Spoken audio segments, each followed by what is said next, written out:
تشریح اور توضیح بہت زیادہ ہے. جیسے قرآن نے ایک آیت کہا کہ وَنَزَّلْنَا، قرآن نے ایک آیت جیسے کہا مَا فَرَّطْنَا فِي الْكِتَابِ مِنْ شَيْءٍ. اللہ نے ایک چھوٹی آیت کا ٹکڑا ہے کہ ہم نے کوئی ایسی چیز نہیں ہے جو قرآن نے بیان نہیں کیا ہے. مَا فَرَّطْنَا فِي الْكِتَابِ مِنْ شَيْءٍ.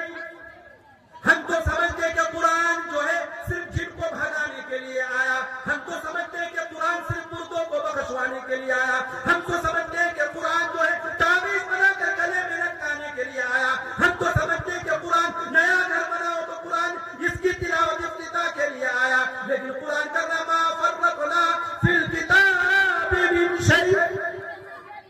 اللہ تعالیٰ نے ہر چیز کو قرآن میں بیان کر دیا. ایک چھوٹی سی آیت کا ٹکڑا ہے وَلَا رَطْبٍ وَلَا يَابِسٍ إِلَّا فِي كِتَابٍ مُبِينٍ. کوئی خشک اور تر، یعنی کوئی بھیگی ہوئی چیز یا کوئی خشک چیز ایسی نہیں ہے دنیا کے اندر مگر اللہ نے اس کھلی ہوئی کتاب میں بیان کر دیا ہے. ہر خشک اور ہر تر چیز کو بیان کر دیا. آیت چھوٹی سی ہے لیکن اس آیت میں اللہ نے جمادات کو بیان کر دیا، نباتات کو بیان کر دیا، حیوانات کو بیان کر دیا، مادیات کو بیان کر دیا، روحانیات کو بیان کر دیا، شجر و حجر کو بیان کر دیا، شمس و قمر کو بیان کر دیا، سوریا اور تحت سوریا کو بیان کر دیا، فوق السرا وما فوق السرا کو بیان کر دیا. ہر چیز کو بیان کر دیا. عالم غیب کو بیان کر دیا، عالم شہود کو بیان کر دیا. یعنی ایک چھوٹی سی. اسی لیے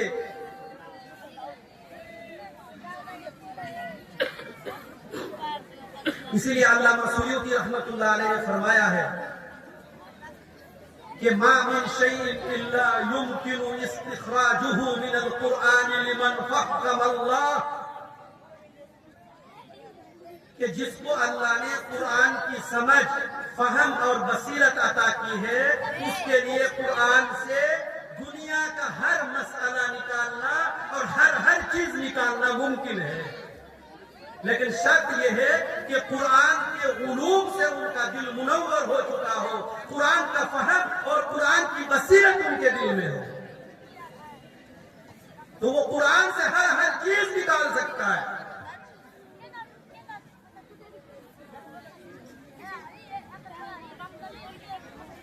لیکن شرط یہ ہے کہ وہ جانتا. ایک بہت بڑے عالم دین گزرے ہیں جو مسلم شریف کے شارح بھی ہیں، شرح بھی لکھی ہے انہوں نے. علامہ ابن عربی رحمۃ اللہ علیہ نے کتاب لکھی ہے قانون التاویل. انہوں نے لکھا ہے کہ قرآن کے جو جملے ہیں، ٹوٹل جملے قرآن کے جو ہیں وہ 77,450 ہیں. قرآن کے جتنے جملے ہیں ان کی تعداد جو ہے وہ 77,450 ہے. پھر حضرت عبداللہ ابن مسعود کی حدیث انہوں نے نقل کی ہے کہ حضرت عبداللہ ابن مسعود فرماتے ہیں کہ اللہ کے رسول صلی اللہ علیہ وسلم نے فرمایا کہ قرآن کا جو ہر جملہ ہے اس کا ایک حد آغاز ہے اور حد اختتام ہے، یعنی شروع ہے اور آخر ہے. اور ہر آیت کا یا ہر جملے کا ظاہر ہے اور باطن ہے. تو 77,850 کو اگر جو ہے ہم 4 میں گنا کریں گے، اس کو ضرب دیں گے تو پھر 3,09,800 بنیں گے. یعنی اللہ تعالیٰ نے 3,09,800 علوم کو بیان کیا قرآن کے اندر. لیکن بشرط کہ وہ سمجھنے والا ہو، قرآن کا علم ہو، ورنہ وہ سوچے گا کہ قرآن تو صرف تعویذ بنانے کے لیے آیا، قرآن تو مردے کو بخشوانے کے لیے آیا، بس یہی سمجھے گا. اس لیے میرے دوستوں، میرے بزرگوں اور میرے نوجوانوں، قرآن جو ہے جامعیت میں بھی بے مثال، قرآن اثر آفرینی میں بھی مثال، قرآن فصاحت و بلاغت میں بے مثال. فصاحت و بلاغت کا کیا مطلب ہوتا ہے وہ تو نہیں سمجھائیں، بس ایسے سمجھ لیجئے کہ جیسے الحمدللہ رب العالمین، یہاں بھی نون پہ ختم، الرحمن الرحیم ایک ہی طرز ہے، مالک یوم الدین. اور اگر کوئی صورت ایسی ہے کہ لا اقسم بهذا البلد وانت حل بهذا والسماء ذات البروج واليوم الموعود والشمس وضحاها والقمر اذا تلاها والنهار اذا جلاها. ایک طرز یعنی فصاحت، بلاغت، بداعت، یعنی قرآن اپنے اعتبار سے اعلیٰ، سننے والے کے مزاج کے موافق اور ایک دم مسجع سجا ہوا کلام، جس کو سجا کر کے پیش کیا گیا ہے، ایسا کلام. اور یہ قرآن حفاظت میں بھی بے مثال. 10 سال کا بچہ حافظ قرآن، 12 سال کا بچہ حافظ قرآن. ایک حافظ نہیں، دنیا کے اندر لاکھوں اور کروڑوں کی تعداد میں قرآن کریم کو حفظ کرنے والے اور اپنے سینے کے اندر قرآن کو محفوظ کرنے والے ہیں. اور دنیا کے اندر قرآن کے علاوہ ایسی کوئی کتاب نہیں ہے جس کے اتنے حافظ آپ کو مل جائیں گے. یہ قرآن کا اعجاز ہے. اس لیے قرآن ہر اعتبار سے بے مثال، فصاحت و بلاغت میں بے مثال، اثر آفرینی میں بے مثال، قرآن اپنا نام ہونے میں بھی بے مثال. قرآن کو جو حفظ کرتے ہیں، قرآن کو جو محفوظ کرتے ہیں، وہ بھی تمام انسانوں میں بے مثال. جو قرآن کے معانی کو بیان کرتے ہیں، اپنے قرآن کی آیتوں کی تشریح کرتے ہیں، توضیح کرتے ہیں، وہ بھی تمام انسانوں میں بے مثال. قرآن جس رب کی طرف سے اترا وہ رب بھی بے مثال، جس فرشتے کے ذریعے اترا وہ فرشتہ بھی بے مثال، جس نبی پر قرآن اترا وہ تمام نبیوں میں بے مثال، جس شہر میں قرآن نازل ہوا وہ شہر تمام شہروں میں بے مثال. جو لوگ قرآن پر عمل کرتے ہیں وہ بھی ہو جاتے ہیں بے مثال، اور قرآن کو جو سینے سے لگاتے ہیں وہ بھی بے مثال، وہ بھی بے مثال. اسی لیے میرے دوستو، اگر اپنے آپ کو چمکانا چاہتے ہو، اللہ کو راضی کرنا چاہتے ہو، قرآن کو سینے سے لگاؤ، قرآن کو پڑھو. قرآن کو پڑھنے کی کوئی عمر نہیں ہوتی. ابھی ترکی کے اندر ایک 75 سال کی عورت نے قرآن کریم حفظ مکمل کیا. کتنا؟ ہمارے یہاں 75 سال کا بڈھا تو خالی چائے کی دکان میں بیٹھ کر کے بیڑی پھونکتا رہتا ہے. نہیں، نماز بھی نہیں پڑھنے کے لیے جاتا ہے. ترکی کے اندر ایک 75 سال کی عورت نے قرآن کریم حفظ مکمل کیا. اور اگر ہمارے یہاں 75 سال کی عورت ہو تو خالی غیبت کرتے پھرتی ہے.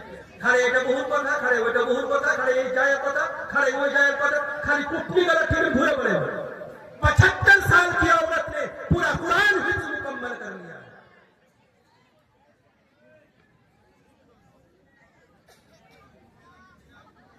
یہ قرآن کا اعجاز ہے. بہت دن پہلے تالاب والی مسجد میں کلکتہ شہر سے جماعت آئی تھی. ایک 65 سال کا بڈھا تھا. وہ کہنے لگا کہ مولانا، جب میں جماعت میں پہلی مرتبہ گیا تو مجھے معلوم ہوا کہ اگر کوئی حافظ قرآن بنتا ہے تو اس کی بڑی فضیلت ہے. اس کے ماں باپ کو قیامت کے دن جو ہے نور کا تاج پہنایا جائے گا. وہ تاج اتنا روشن ہوگا کہ سورج سے بھی زیادہ اس کی روشنی زیادہ ہوگی. تو پھر سوچو کہ جو حافظ قرآن ہوگا ان کے ساتھ اللہ کیا معاملہ فرمائیں گے، ان کا کیا خیال ہے. تو میرے دل میں خیال آیا جماعت میں جا کر کے کہ مجھے بھی حافظ قرآن بننا ہے. 55 سال کی عمر میں قرآن حفظ کرنا شروع کیا. دکان میں بیٹھا رہتا تھا، گراہک آیا، اس کو سامان دے دیا، اور سامان دے دینے کے بعد قرآن حفظ کرنا شروع کر دیا. پھر کوئی آیا، سامان بیچ دیا، پھر کر رہا. تالاب والی مسجد میں وہ مسجد کے اندر بیٹھ کر کے خود بتایا کہ 5 سال میں نے قرآن کریم حفظ مکمل کر لیا. بولیے سبحان اللہ. سونے کیا کوٹ خوشی ہوئی نا، ایمان جاگے نا. کیا کوٹ منہ کھلے دوبارہ نہ دو نہ پسند ہے ویسا جو کہ آپ کو منہ کی ہلاؤ بنا. ارے بھائی بات سن کر کے کیا مطلب روم کے کھڑے نہیں ہوتے. 60 سال کا آدمی قرآن کریم مکمل کر لیا. میرے دل میں ایک خیال ہے کہ ایک مرتبہ قرآن جو ہے نا محراب میں سنا دوں. محراب کا مطلب تراویح میں سنا دوں. لیکن عمر ہو گئی 60 سال. ہمت کرتے ہیں لیکن ڈر لگتا ہے، پیر کانپتے ہیں. اس لیے میرے نوجوان کیا سمجھتے ہیں کہ ہم لوگ تو پب جی کھیلنے کے لیے پیدا ہوئے، ہم لوگ تو فری فائٹر کھیلنے کے لیے پیدا ہو، ایسے بولنے کے لیے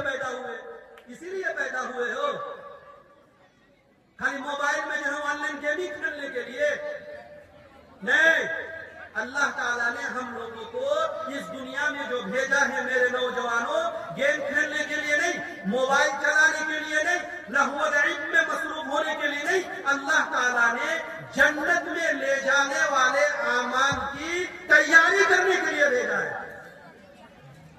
ہم لوگوں کا گھر، ہر انسان کا گھر جنت ہے، اور جنت میں لے جانے والے اعمال قرآن نے بتا دیا ہے۔ وہ اعمال کرنے کے لیے بھیجا ہے اللہ تعالیٰ نے ہم لوگوں کو۔ ہم اس لیے دنیا میں آئے ہیں، اگر نہیں یہ دنیا میں آنا فرسٹ بھی ہے اور لاسٹ بھی ہے، اور اس کے بعد کوئی نو چانس ہے۔ جیسے کرکٹ کھیلتا ہے، ٹھیک ہے، تو اگر نو بال میں آؤٹ ہو گیا تو نہیں مانا جاتا کہ نو بال تھا، یعنی اس کو بولتے کہ جیون دان مل گیا۔ لیکن میرے عزیزوں، میرے نوجوانوں، موبائل کے اندر اپنی زندگی کو برباد کرنے والوں، سنو، یہ زندگی فرسٹ بھی ہے، لاسٹ بھی ہے، اس کے بعد کوئی چانس نہیں ہے، دوبارہ زندگی کا موقع نہ ملے گا۔ انسان روئے گا اللہ کے سامنے جا کر کہ ربنا ابصرنا وسمعنا فرجعنا نعمل صالحا انا موقنون۔ یا اللہ، عالموں کی زبان سے، تبلیغ والوں کی زبان سے، مفسروں کی زبان سے، مقرروں کی زبان سے جہنم کے بارے میں سنا تھا، قبر کے عذاب کے بارے میں سنا تھا، قیامت کے دن کے بارے میں سنا تھا، ربنا ابصرنا، لیکن آج ہم نے دیکھ لیا اللہ، فرجعنا۔ ہم دنیا میں زندگی گیم کھیل کر آئے، موبائل دیکھ کر آئے، ماں باپ کی نافرمانی کر کے آئے، شراب پی کر آئے، جوا اور لوٹری کھیل کر آئے، فرجعنا نعمل صالحا۔ یا اللہ ہمیں لوٹا دیجیے، ہم دوبارہ چانس چاہتے ہیں، کوئی نو بال لگ جائے ہمیں دوبارہ چانس دے دیجیے۔ اللہ کہے گا اولم نعمرکم ما یتذکر فیہ من تذکر وجاءکم النذیر۔ کیوں تمہیں کوئی سمجھانے والا نہیں آیا، کوئی تمہیں ڈرانے والا نہیں آیا، تبلیغ والا سمجھانے کے لیے نہیں آیا تم کو، کوئی عالم دین سمجھانے کے لیے نہیں آیا، تو کیا کہے گا؟ وہ تو جھوٹ نہیں بول سکتا نا، اگر جھوٹ بولے گا تو منہ میں مہر لگا دے گا۔ دنیا میں تو چور بھی اپنے آپ کو بولتا ہے کہ ہم چور نہیں ہیں، گھوس لینے والا مرد بھی بولتا کہ ہم گھوس نہیں لیتے، رشوت لینے والا بھی نہیں بولتا کہ ہم نہیں لیتے، لیکن وہاں تو جھوٹ نہیں بولے گا۔ اگر جھوٹ بولے گا تو الیوم نختم علی افواہہم، منہ پر مہر لگا دے گا، کتنا جھوٹ بولنا ہے بولو، تو سی دے گا منہ کو، سیل بند کر دے گا اس کو۔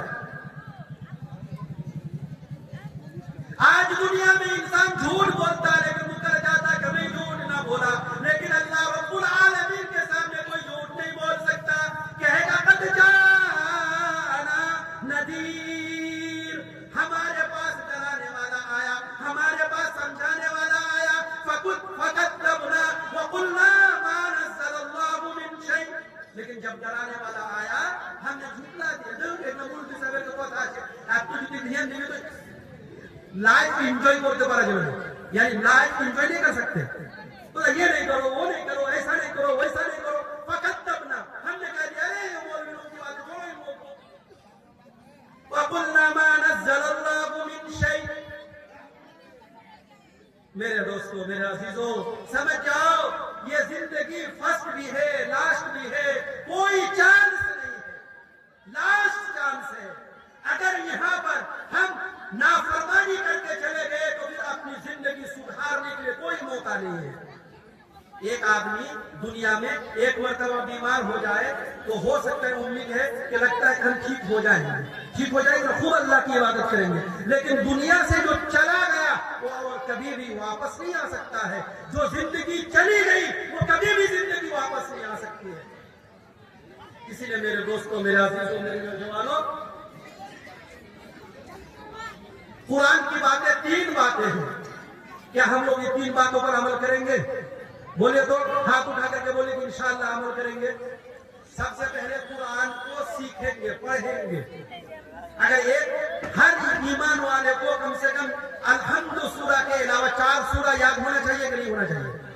ارے 4 رکعت نماز پڑھیں گے آپ ظہر کی، تو 4 رکعت میں پہلی رکعت میں الحمد کے بعد ایک سورہ، دوسری رکعت میں الحمد کے بعد ایک سورہ، تیسری رکعت میں الحمد کے بعد سورہ، چوتھی رکعت میں الحمد کے بعد سورہ۔ ظہر کی 4 رکعت میں پڑھیں گے کہ نہیں؟ تو 4 سورتیں یاد ہونی چاہیے۔ ارے اگر 4 سورت ہے ایسے تو کم سے کم 10 سورہ یاد ہونا چاہیے. اگر تراویح کی نماز چھوٹ گئی تو 10 رکعت میں 10 سورہ اور پھر دوبارہ پڑھیں گے تو 10 سورہ. تو چلو 4 سورت ہے یعنی 5 سورتیں تو یاد ہونی چاہیے. تو سب سے پہلا ہمارا کام یہ ہے کہ قرآن کو سیکھنا ہے. اگر دیکھ کر کے نہیں سیکھ سکتے کم سے کم زبانی سیکھ لیجیے. بہت سارے اندھے لوگ حافظ ہوتے ہیں کہ نہیں, کانا حافظ ہوتے ہیں کہ نہیں ہوتے, وہ تو دیکھ کے پڑھ نہیں سکتا لیکن پھر بھی حافظ قرآن ہے. تو سب سے پہلا کام تو ہمارا یہ ہے کہ ہم جو ہے قرآن کو پڑھنے کے لیے سیکھیں, اور جب قرآن کو سیکھ جائیں تو قرآن کو سمجھنے کی کوشش کریں کہ الحمدللہ رب العالمین, تمام تعریفیں اس اللہ کے لیے ہے جو تمام دنیا کا رب ہے, پالنے والا ہے. اس کا معنی کو سیکھنا کہ معنی کیا ہے, اور پڑھنے کے لیے سیکھیں اور اس کا ترجمہ بھی سیکھیں. جان گئے کہ قرآن ہم سے کیا کہتا ہے, تو جو جان گئے ہیں ان پر عمل کرنا ہے. کیا کرنا ہے؟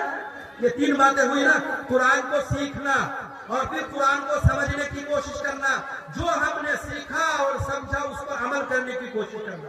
جیسے ایک آدمی ہے, اس کو بریانی کھانے کا من کر رہا ہے, دکان میں گیا, ہوٹل میں کہ بریانی لے سو, بریانی لا کر کے دو, بریانی لا کر کے دے دیا, اس کے سامنے بریانی رکھی ہوئی ہے. اب وہ ہاتھ لقمہ بنا کر کے اپنے منہ میں نہیں ڈالے گا تو دیکھ دیکھ کر کے پیٹ بھر جائے گا.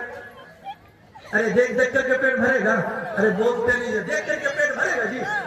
اگر کسی کے سامنے بریانی رکھی ہوئی ہے تو اس کا پیٹ بھرے گا دیکھ کر کے. جب تک اس کو لقمہ بنائے گا, لقمہ بنا کر کے منہ میں ڈالے گا, پھر 32 دانتوں میں اس بریانی کے لقمے کو گھمائے گا, چبائے گا, پھر اس کو گلے سے نیچے اتارے گا, پیٹ میں جائے گا, تب تک اس کا پیٹ بھرے گا. ایسے ہی قرآن کو پڑھا, قرآن کو سمجھا, اور اس کے بعد تیسرا نمبر کیا, قرآن کی باتوں پر عمل کرنا. جب عمل کریں گے تب قرآن ہم کو فائدہ دے گا. تو انشاءاللہ عمل کریں گے. بس میرا وقت پورا ہو گیا, آخری شعر میں کریں, یا الہی تو ہمیں عامل قرآن کر دے, یا الہی تو ہمیں عامل قرآن کر دے, پھر نئے سرے سے مسلمان کو مسلمان کر دے. وہ پیغمبر جسے سرتاج رسول کہتے ہیں, وہ پیغمبر جسے سرتاج رسول کہتے ہیں, اس کی امت کو ذرا تابع قرآن کر دے. آمین ثم آمین. وآخر دعوانا ان الحمدللہ رب العالمین. السلام علیکم ورحمۃ اللہ وبرکاتہ.